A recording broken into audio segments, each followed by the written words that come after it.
তোমার সবাই ভালো আছে? মা আজকে না আমার একটা দায়িত্ব দিয়েছে, নিচে গিয়ে আমি এঁচড় পাড়তে হবে। মা বলছে কি যে তোকে এঁচড় পেড়ে নিয়ে আসতে হবে। আমি কি এঁচড় পাড়তে গিয়ে কি আমি হাত পা ভাঙবো? তারপর আমি এঁচড় পাড়তে গিয়ে কি দাঁত পাবো? মা বলছে কি যে ভগবান তোকে ঠিক পারিয়ে দেবে, দেখিস তুই পেরে দিবি। কিন্তু আমি তো বিশ্বাস করছি না যে আমার মনে হচ্ছে উপর থেকে গিয়ে পারতে হবে। আর বাকি বলো, আমার হাত পা ভেঙে যাবে না, তাই না? চলো দেখি, বলছে কি যে ভগবান আমার জন্য ঠিক একটা এঁচড় রেখেছে, দেখি। কিন্তু আমার তো ভয় করছে যদি আমি হাত পা ভেঙে যাই। আমি তো অবাক হয়ে গেছি, এত কাছে এঁচড়। মা তো ঠিকই বলেছে, এঁচড়টা তো শুয়ে শুয়েই পারতে পারি। মারা কখন ইচ্ছা করে বিপদে ফেলে না, তাহলে মা জেনে শুনেই বলেছিল এটা তো শুয়ে শুয়ে পারতে পারি। এঁচড়টা কত কাছে আর কত বড়, এঁচড়টা কত বড় আর কত কাছে। আমি এঁচড়টা শুয়ে শুয়ে পারতে পারি, আমার হাত এমনি চলে আসবে। মারা কখনো ইচ্ছা করে বিপদে ফেলে না। মা বলেছিল না, আমি তো টেনশনে মরে যাচ্ছিলাম, এই হবে সেই হবে হ্যান হবে, মানে গাছে উঠতে হবে। আমি একটু টেনশনে মরেই যাচ্ছিলাম। এখন দেখছি সত্যি তো এখানে কতগুলো আছে, আমি পারবো এইটা। আমি তো এটাই পারবো, আমার খুব মজা। মারা কখনো ইচ্ছে করে বিপদে ফেলে না, বলেছিল না ভগবান ঠিক পারিয়ে দেবে। ঠিকই তো, ভগবান ঠিক পারিয়ে দিয়েছে। তো এবার পারবো।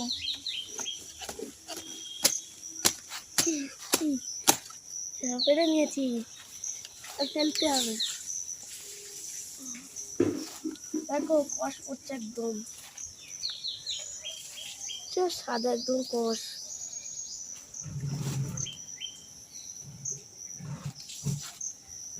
দেখো এইখানটা দেখো পুরো সাদা কষ।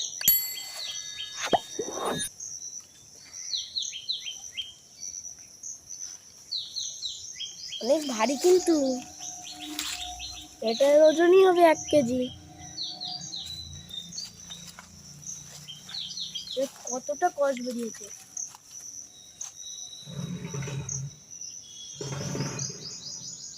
এখনো পড়েই যাচ্ছে কষ।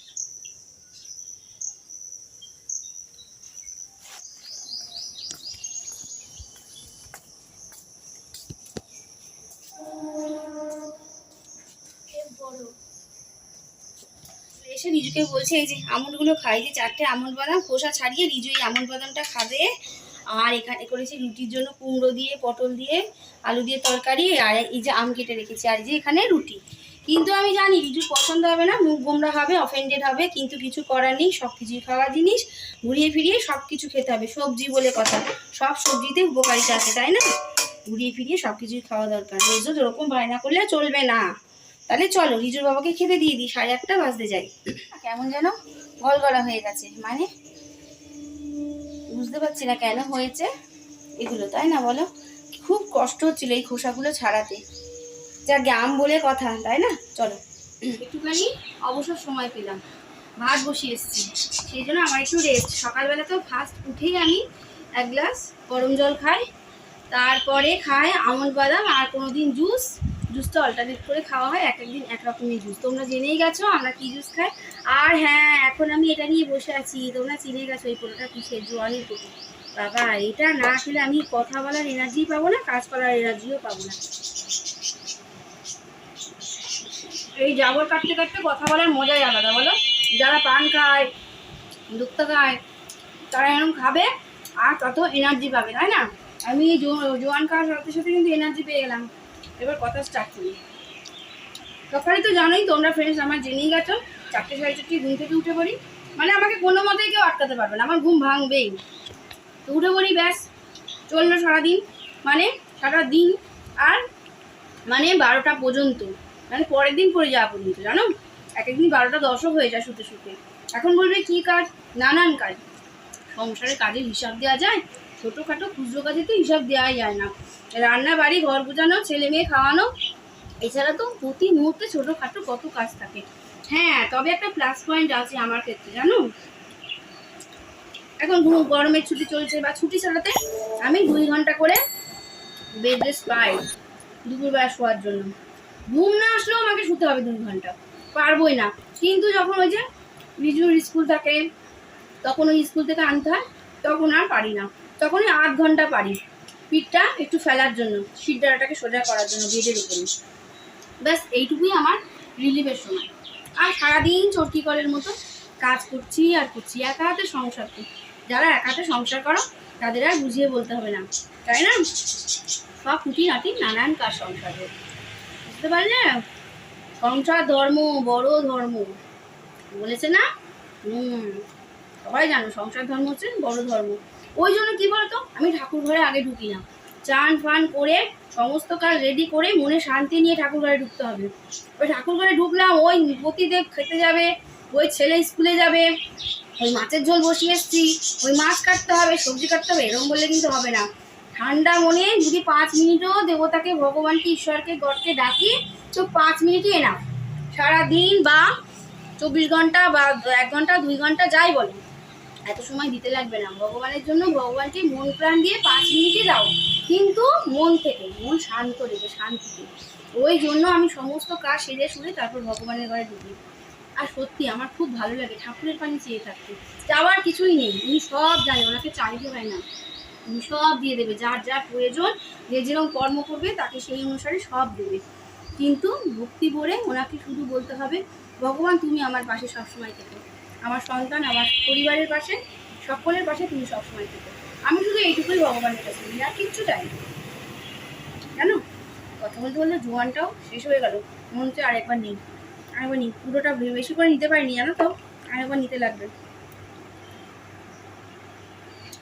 সেরকম শুধু জোয়ান না, জানো তো, জোয়ান দিয়ে, তিল দিয়ে, সাদা তিল, জোয়ান, পাতি লেবু আর একটুখানি বিট নুন জুট করে মাখানো আছে, বুঝলে? ঘেমে গেছিলাম, প্রচণ্ড ঘেমে গেছিলাম। ওই পাখার হাওয়ায় বসলাম, ঘাম টাম শুকিয়ে গেল, কিন্তু বসলে হবে হবে না। তাও একটু বসে নিই, 5 মিনিট বসে নিই, ভাতটা হোক, তারপর সবজি টবজি কাটবো। ও আর একটা কথা জানো তো, রিজুকে সকালবেলা খুব টেনশনে ফেলে দিয়েছি আমি। আমি বলছি, যা বাবা, আমি তরকারি করছি, তুই একটু গিয়ে এঁচড় পেরে আন। ও তো ভেবেছে গাছে লাফিয়ে ঝাঁপিয়ে উঠতে হবে না, কি করতে হবে, দক্ষ যক্ষ ভয় পেয়ে গেছে। আর হাত পা ভেঙে ফেলার তাল করছে না কি মা? আমি বললাম, ওসব কোথাও চিন্তা করতে হবে, তুই গাছতলায় যা, ভগবান তোকে ঠিক একটা দেখিয়ে দেবে, তোর অত টেনশন করতে হবে না। হ্যাঁ, এসে বলছে, মা তুমি ঠিকই বলেছো মা, এ যেমন এঁচড়ে তুমি শুয়ে শুয়েই পারতে পারবো। আমি তাহলে সব কিছু তো টেনশন করলে হবে? আর আমি কি তোকে জেনে বুঝে টেনশনে ফেলবো না? কোনো মা টেনশনে ফেলে, বুঝতে পারলে? এই হচ্ছে কথা। উদ্দেশ্য করে বলছি যে তোমরা এত এত ভালোবাসা দিচ্ছ, তারা এইভাবেই ভালোবাসা দিয়ে যাবে। আর যে সকল নতুন বন্ধুরা, তাদের কি থাকলো, আমাদের পরিবারে আসার অনেক অনেক আমন্ত্রণ থাকলো। হ্যাঁ, অবশ্যই তোমরা আসবে, কিন্তু তোমরা এই বলে আসবে না আমাদের চ্যানেলে বা পরিবারে যে লাইক সাবস্ক্রাইব করে তোমার চ্যানেলে চলে আসলাম। তাহলে আমাদের চ্যানেলে যেমন ক্ষতি হবে, পাশাপাশি তোমাদের চ্যানেলেরও ক্ষতি হবে, কারণ ইউটিউব এইসব কথাগুলো পছন্দ করে না। তাহলে তোমরা এইভাবেই সবসময় আমাদের পথ চলার জন্য সাথে থাকবে, আমরা যাতে আরো আরো অনেক দূর এগিয়ে যেতে পারি, তাই না? অবশ্যই তোমাদের পাশে থাকতে হবে, তোমাদের সাপোর্ট ছাড়া আমরা কিন্তু কোনো মতেই এগিয়ে যেতে পারবো না।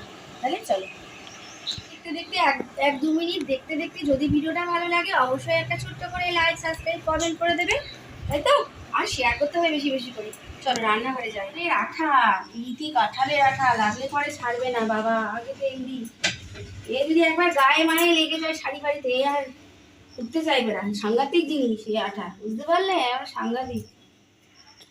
মুটিতে দুনিয়ায় আঠা মাখালাম, এই তেল মাখালাম, তাও আমার মুটিতে লেগে যাচ্ছে। এ পোড়াতে হবে, এ না পোড়ালেও জব্দ হবে না। আর ফ্রেন্ডস, তোমরা কিন্তু ভেবো না যে বাচ্চা ছেলের হাতে দা দিয়ে আমি পাঠিয়ে দিলাম বাবা, না, ওরকম ভেবো না। ওই দাটা জানো তো, মোগল আমলের দা, মোগল আমল মানে ভেবো না আবার রাজা বাচ্চা শাহজাহানের আমলে দা। ওই সময় তো আমার ঠাকুর দাদাদেরই জন্ম হয়নি, তো আমার জন্ম দূরের কথা। আসলে কি বলতো, মোগল আমল বললাম কেন, অনেক দিন আগেকার দা, মানে রিজুর বাবার দাদুর আমলের দা। ওই দায়ে আর ধার ফার কিছু নাই, হ্যান্ডিক্যাপ দা, ভেঙে চলে গেছে, ডান্ডি ভেঙে গেছে। তা আমি ওই দাটাই দিয়েছি, কারণ কোনো কাটাকাটির ভয় নেই, বুঝতে পারলে? জেনে বুঝে বিপদে ফেলে কেউ বাচ্চাদের, বিশেষ করে নিজের সন্তানকে কখনো না। জানি তো, কিন্তু ওটা দিয়ে কাঁঠাল ভালোই পারা গেছে, বুঝতে পারলে? মানে ওটা কি বলো তো, ফেলে দেবো না, অসময়ে কিন্তু ওটা কাজ চলে, ওই জন্য আমি ওটা রেখে দিয়েছি। আমার কাছে ভালো দাও আছে, কিন্তু ওটা ব্যবহার করি না বাবা, বাচ্চা কাচ্চার ঘর না, ওইসব ধারালা জিনিস ঘরের ভিতরে সবসময় রাখি না, একটু আড়ালার দলে রাখতে হয়, তাই না? নিজে কিন্তু দুষ্টু আছে জানো তো, এমনিতে দুষ্টু। তাহলে এই এঁচড়টা কেটে ফেলি। আর এই এঁচড় জানো তো একেবারে পাঁঠার মাংসের সমতুল্য, কিন্তু গাছ পাঠা, একে যা তা মনে করো না, এঁচড় খেচড় কাঁঠাল মাঠাল যাই বলে, কিন্তু গাছ পাঠা এর কিন্তু আর একটা নাম আছে, সুন্দর নাম, গাছ পাঠা।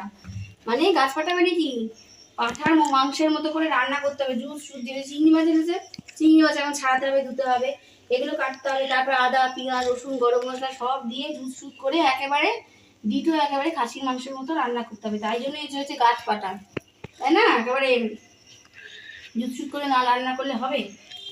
আমি খেতে পারবো না তো বাড়ির লোক খাবে কি করে, তাই না? আমি আগে নিজে খাবো, তারপর তো আমাকেও তো খেতে হবে, সেই জন্য নিজে খাবো, ভালো করে আগে রান্না করি, সবাই তো খাবেই, আর অবশ্যই নিজে খাবো। তাহলে জুৎসুট করে রান্নাটা করে ফেলি। এই দেখো ভাত বসিয়ে দিয়েছি একটাই, আর একটাই ডাল সিদ্ধ হচ্ছে, আজকে ছোলার ডাল করবো, ছোলার ডাল। আর দেখবে কি কেটেছি, বেগুন ভাজা, আজকে আলু সিদ্ধ দেবো না জানো তো, আজকে বেগুন আছে অনেকগুলো, নষ্ট হয়ে যাবে, আজকে বেগুন ভাজা, ডাল আর এই এঁচড়ের তরকারি, ভাবছি এই দিয়েই দুপুরে রান্না বান্না হয়ে যাবে। আবার কি লাগে বলো, দুই পদ হলেই যথেষ্ট। চলো কেটে নিই আমি, কেটে নিয়ে এঁচড় কাটি না, বুঝতে পারলে তো, হাত ফাত কেটে একাকার হয়ে যাবে, তখন আবার কে করে দেবে এসব? আমাকে তো একাই করতে হবে, হাতে ব্যান্ডেজ গেজে বুঝে মুজে জড়িয়ে মরিয়ে কাজ করা যায় না, খুলে মুলে যায়। তাহলে পরে কথা বলছি, আগে কেটে কুটে নিই। এবার উচ্ছে বসিয়ে দিয়েছি, আর আমার ডালটা এতক্ষণ ডালটা দেখলাম ফুলে সেদ্ধ হয়নি, আবারও বসালাম। আমার উচ্ছের মধ্যে কিন্তু আজকে আলু দিই, আজকে শুধুই উচ্ছে ভাজবো। আর সেই ফাঁকে আমি চিংড়ি মাছগুলো বেছে নিলাম, বেছে মানে খোসা ছাড়িয়ে ধুয়ে ধুয়ে রাখলাম, কিন্তু এত বড় বড় এই চিংড়ি মাছ থাকবে না, বড় বড় সাইজের চিংড়ি মাছ এনেছে, এরকম এই সাইজে। এই দিলে কারোর মুখে পড়বে, কারোর মুখে পড়বে না, এই অশান্তি, ভাল লাগে না। এই কাটতে হবে, এখন কাটতে হবে, কিন্তু ছোট ছোট করে কাটতে হবে, বুঝতে পারলে? ছোট চিংড়ি পাইনি, তা কি করবো, একেই ছোট বানাতে হবে আমার, কেটে কুটে সাইজ করে একেই ডিজাইন করে ছোট বানাতে হবে। আর এখন বেগুনটাকে জানো তো এবার কি করবো, চিনি দিয়ে মাখিয়ে রাখি, তেল যাতে কম খায় সেই ব্যবস্থা করা হচ্ছে। চিনি মাখিয়ে রাখলে না, বেগুনের মধ্যে চিনি মাখিয়ে রাখলে, নুন হলুদ তো দিয়ে, আর চিনি দিলে তেলটাও কম লাগে, বুঝতে পারলে? বাবা নাম কথা বলতে নেই, আর গায়ে না সমানে বিড়বিড় করছে, ওই জলা যেগুলো হয় না, লাল লাল মারাত্মক ছোট, ছোট বলে কি হবে, বিষধর, একেবারে বিষাক্ত, বিষে ভরা, ওইটুকু দেখলে কি হবে, সূর্য জিনিসের বিষাক্ত বেশি, তাই না? এবার গায়ের মধ্যে জ্বলিয়ে দিচ্ছে, বিড়বিড় করছে, জানো আমার গায়ে কি মিষ্টি আছে, সারা গায়ে ঘেমে গা নুনটা হয়ে গেছে ঘামে, মানে মিষ্টি আছে, কি খাচ্ছে কে জানি, এই নুনই খেতে আসছে, মানে মিষ্টি মিষ্টি পাচ্ছে না, অভাবের ছাড়া মানে নুনই খাচ্ছে, পিঁপড়েরও অভাব ধরেছে, মিষ্টি পাচ্ছে না, মানে নুনই খাচ্ছে, নুনই খায়, আর কি করবো, খেতে তো হবে, খেয়ে তো বাঁচতে হবে, নুনই খেয়ে থাকি। উফ, অসহ্য গরম লাগছে, এটা মাখিয়ে দিয়ে এটা অফ করে দেবো, তারপরে আমি একটুখানি হাওয়ার তলায় যাবো, ঘামটা শুকাতে যাবো, দেখি পিঁপড়েগুলো একটু জব্দ করে আসি। তো আজকে হ্যাঁ প্রথমেই তো বলে দিয়েছি, সেইগুলোই আবার দেখাচ্ছি, ফাইনালি এ দেখো এঁচোড় চিংড়ি হয়ে এসছে, শুধু একটু ঘি দেবো, ঘি দেওয়ার অপেক্ষায় উনি আছেন। আর এখানে করেছি ছোলার ডাল, আর এই উচ্ছে ভাজা, বেগুন ভাজা, সাথে আছে কি গন্ধরাজ লেবু, আর এই যে খোসাগুলো আমরা খাই, রিজুর বাবা রিজু খায়, আমি খাই না, রিজুর বাবা রিজু খাবে খোসা।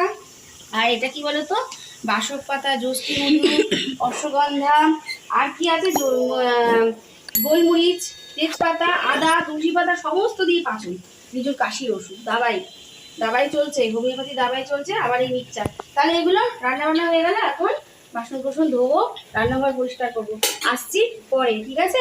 চলো।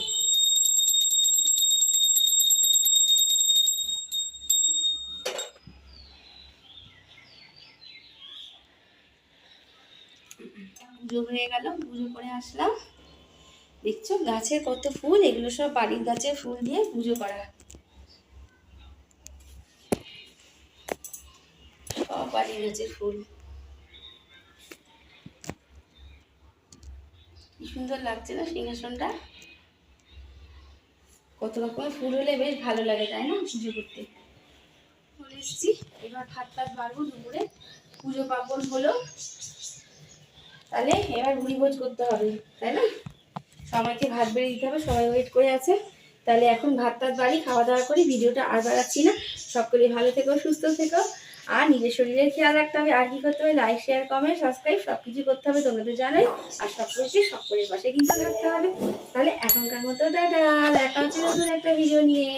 ততক্ষণের জন্য সবাই সাবধানে থাকবে, ভালো থাকবে, সুস্থ থাকবে, টাটা।